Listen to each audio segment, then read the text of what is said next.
नमस्कार, तुम्ही पाहत आहात महाराष्ट्र न्यूज। आमच्या चॅनलला लाईक करा, सबस्क्राइब करा आणि शेअर करा।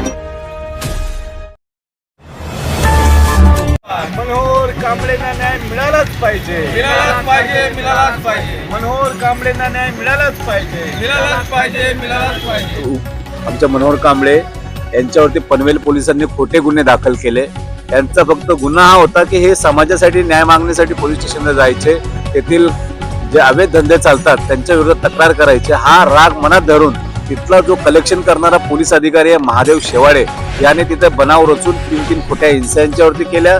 हिंसा करत असताना यांना एकदा फोन सुद्धा केला नाही आणि डायरेक्ट चॅप्टर नोटीस दिली। म्हणजे आज चॅप्टर देणार, उद्या तडीपार करणार। म्हणजे सामान्य लोकांचा आवाज उठवणाऱ्या माणसांना अशा प्रकारे हे पोलीस प्रशासन दाबतं, त्याचा आम्ही धिक्कार करतो। आणि तो महादेव शेवाळे जोपर्यंत त्याची बदली होणार नाही, दुसरा अधिकारी राजेंद्र घेवडेकर हे लोकांनी अत्यंत त्या ठिकाणी जातीवाद केलेला आहे। कारण हे मागासवर्गीय समाजाचे आहेत आणि एक मागासवर्गीय समाजाचा माणूस कसा समाजासाठी लढू शकतो हे यांना खुपतं।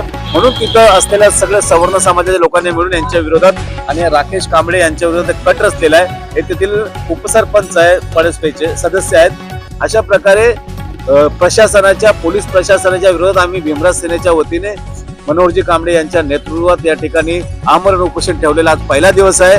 जोपर्यंत मागण्या पूर्ण होणार नाही तोपर्यंत आम्ही शांत बसणार नाही। वसंत कांबळे, पनवेल तालुका पळसपे गावातला भीमराज सेनेचा रायगड जिल्हा अध्यक्ष साहेब, माझ्यावरती या पनवेल शहर पोलीस स्टेशनने मी मनोहर कांबळे, माझा भाऊ छोटा राकेश कांबळे ग्रामपंचायत सदस्य, आम्ही दोघं समाजावरती अन्याय अत्याचार झाला तर पोलीस स्टेशनला जाईत असतोय।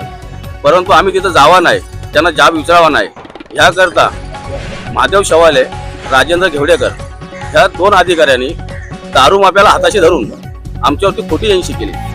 पहिले 24 तारखेला एनसी केली, नंतर 25 तारखेला केली, 26 तारखेला केली।